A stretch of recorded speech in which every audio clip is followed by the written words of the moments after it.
You're listening to What She Grows Through, a podcast dedicated to empower and uplift Black women to grow their self-worth. I'm your host, Chanel Amir, one of many dope Black women, creating a community for us to pour into and align with one another, uncovering our true feelings from sexuality to self-love, to begin growing through life and evolving into our best authentic selves. Let's get started.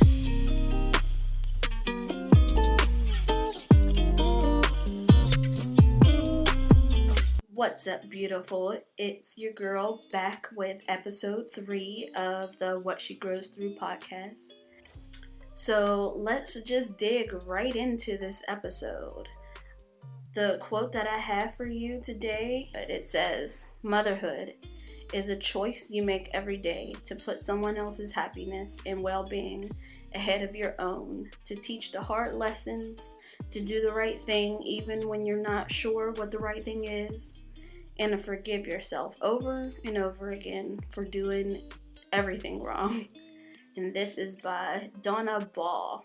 Now it goes right into what I want to talk about today, and that is me preparing for being a mommy of 2.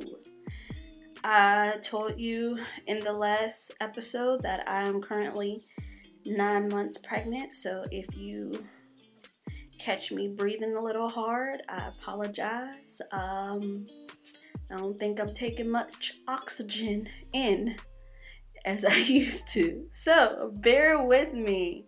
But yes, I have 14 days left. Now, with my little boy, Bryce, I did a lot of different things with him. And one was I wrote him a letter, and it was a visual letter. So I figured I have to do the same thing with my little girl. So I just recorded that letter, and it has me, in my feelings a little bit. So I figure what better way to express my feelings and do that with you guys. As I prepare for my daughter, I can't help but feel emotional. Now, it may just be because of the loads of hormones that are flowing through my body right now, but life is about to change for both me and my little boy. Like, I'm revoking his only child card. It's been him and I for the last 4 years, and now he's gonna have to share his mama with someone else. A look back. I'm gonna take you a little back to my birth with Bryce. I was induced at 39 weeks.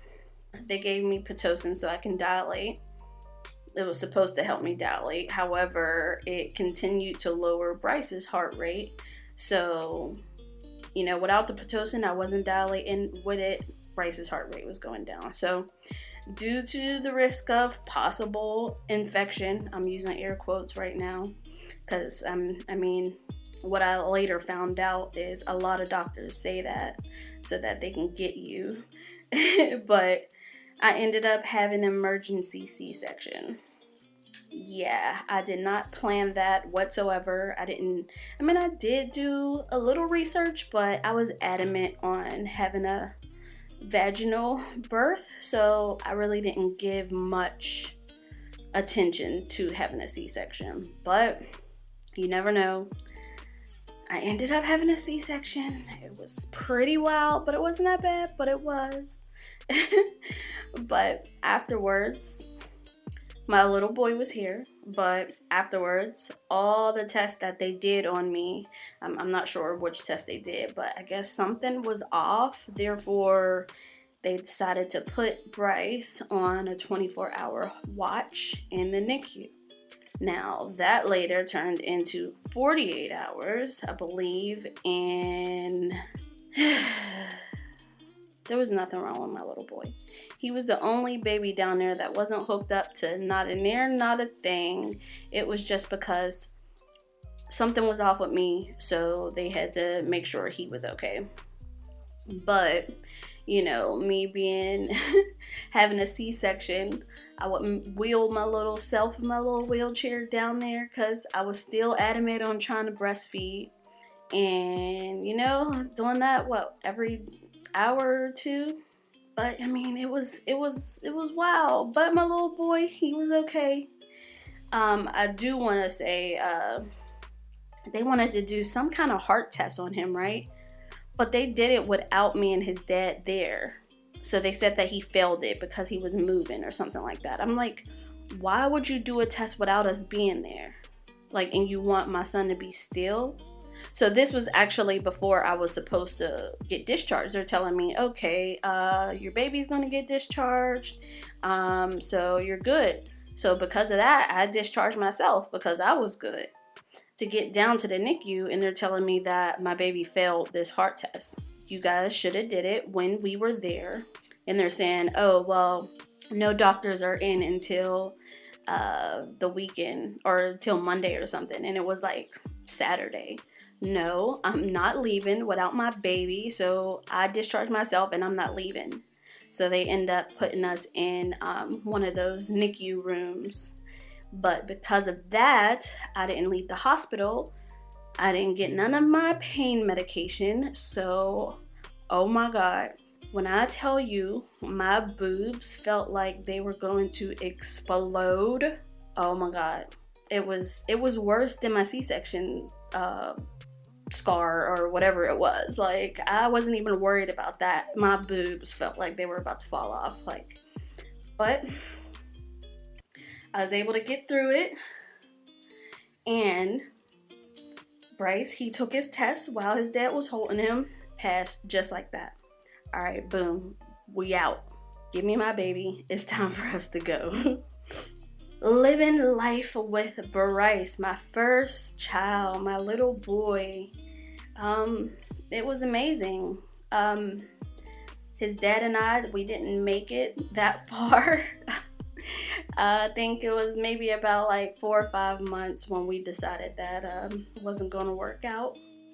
It took a while for him to get on board with, the whole daddy details, daddy responsibilities, I should say that. But, I mean, eventually he got it together, and now we're 100% cordial, no courts involved, and I'm very appreciative of that.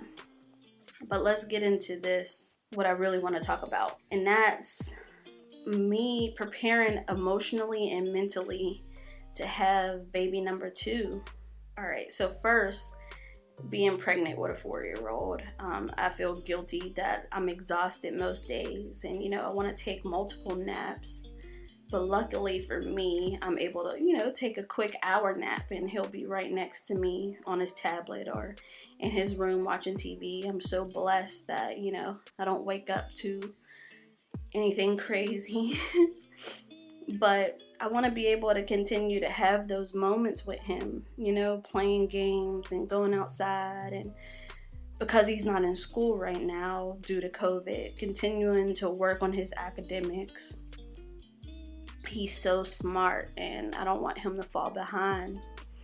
So his dad and I, we split time in half, and I just want him to be able to make sure he enjoys being with mommy too. Honestly, I don't think that I can take my little boy preferring to be with his dad more. I'm just being honest. I mean, it's by no means any competition, but that's my baby. I want him to love us equally. But I always knew that I would have more than one child. But in this moment, knowing that it's going to happen in less than 2 weeks, sooner, the way these Braxton Hicks have been going, I'm struggling with 2 things. 1, will I be able to love this child as deeply as I do with my first? And the other side is, because she is the little girl that I always wanted, can I love her just as much as I do Bryce without giving less love to him? And will he feel some type of way, about our little things that we're going to do, and matching hairstyles and outfits and things like that. I mean, it's just like splitting your love into two, like I know a lot of people go through this because I've done, I always do my research, and you're afraid of giving one child more than the other. You want to give them equally, like, equal amount of love. And I think, a good and worrisome thing is, a good thing is, it's a boy, I'll have a boy and a girl, so I'll love them differently. But then that can also be a con also, because I love them differently. Like, I'll be able to finally do certain things with my daughter that I can't do with my son. But then it goes back to, I'll be able to do certain things with him that I can't do with her. So it just puts those thoughts in my mind. Like, will I be able to love them both equally? I love Bryce so much. Will I be able to love my little girl just as deeply as I love Bryce? So, yeah, we have that.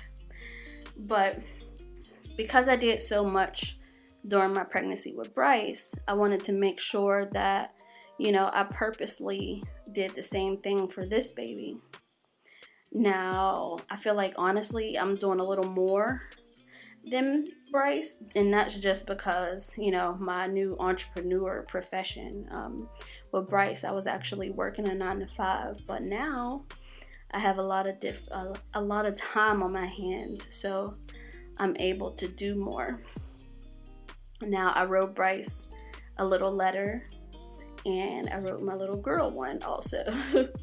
But some things that gets me through to thinking that, everything will be okay is, I know that, not everything will go as planned, in terms of pregnancy and birth and stuff like that. When she does come, I know I'm going to have to get back on a good schedule. With Bryce, oh my God, before the pandemic, he used to go to bed every day at 8 p.m. Now, I don't know what happened. I mean, we know the pandemic was the cause, but I'm saying sometimes this little boy's putting me to bed. And over his dad, I feel like he has no bedtime. So I definitely have to get both kids on a better sleeping schedule. Now, I know for sure that my body, it won't get back to normal anytime soon. So, just preparing for that, because I am going to breastfeed. I breastfed Bryce. I got to 6 months with him, and I could have done longer, but we kept giving Thrush back and forth to each other. So I had to stop that, but I was happy that I got to 6 months. With this little girl, I'm going to try for 8 months. That's my goal. But I know I'm going to have to worry about that and focus on, drinking water and stuff like that. I'm going to have to figure out a way to divide my time. What would help me is Bryce. He's such a mama's boy. He loves being a little helper. So being able to get him to help out more and, do little big brother tasks, I think that would be beneficial. Now, I know there's going to be a huge chance of this postpartum effects with me. I mean, I did have a little bit of that with Bryce. But, getting my body back, my mental health, I know I'm going to have to give myself time to get back to where I want to be, weight-wise. I mean, I'm not really worried about that, but definitely I want to get my stomach as flat as possible.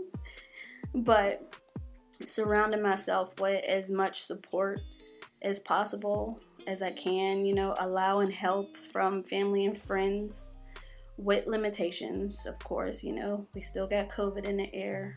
Adjusting to being a new mom again. I mean, I had a little boy, but it's kind of all new because this time around it's going to be a little girl. Now, some things are going to be, the same, but a lot of things are going to be different also. So one thing that I do know is I have to continue believing that I'll never have to actually split my love between my son and my daughter. And I know that more love, like my love, will multiply. It will continue to grow for both of them. I know that it's going to take some time in the first few months. I'm sure adjusting to the breastfeeding and getting both on a schedule is going to be a little overwhelming. But I know I'll be okay. So to all those other mamas out there who may have struggled or is struggling with these thoughts that I have now, I'm sure I'm not the only one. I did my research. I see a lot of people going through the same thing I'm going through. But I know that we'll be okay. We'll do great. Come on now, we're superheroes. Remember that. Always remember. But, I wouldn't be me if I didn't bring these thoughts outward to question and to go over with you. So if you are going through the same things that I'm going through, definitely hit me up. Give me some pointers, of being a new mom or being a mommy of two. Oh my God, y'all, I can't even say, oh yeah, I got a son. I got kids, plural, kids. Oh my. But I'm excited about it. I'm excited I get a little girl. And definitely check out my page, my personal page, Chanel Amir, and you'll see that letter that I have to her. I think it's just a tearjerker. But yes, thanks for tuning in to week 3, me talking all about mentally preparing for baby number 2. A little different than the other episodes, but we for sure will be talking about motherhood as well here. Scroll all the way down if you're listening on Apple Podcasts to give me 5 stars, please, and thank you. And while you're at it too, if you have great things to say, you can comment. Check out my social media handles while they're sprouting with content at What She Grows Through. And again, if you like to follow my personal page, it is at Chanel Amir. Until next time.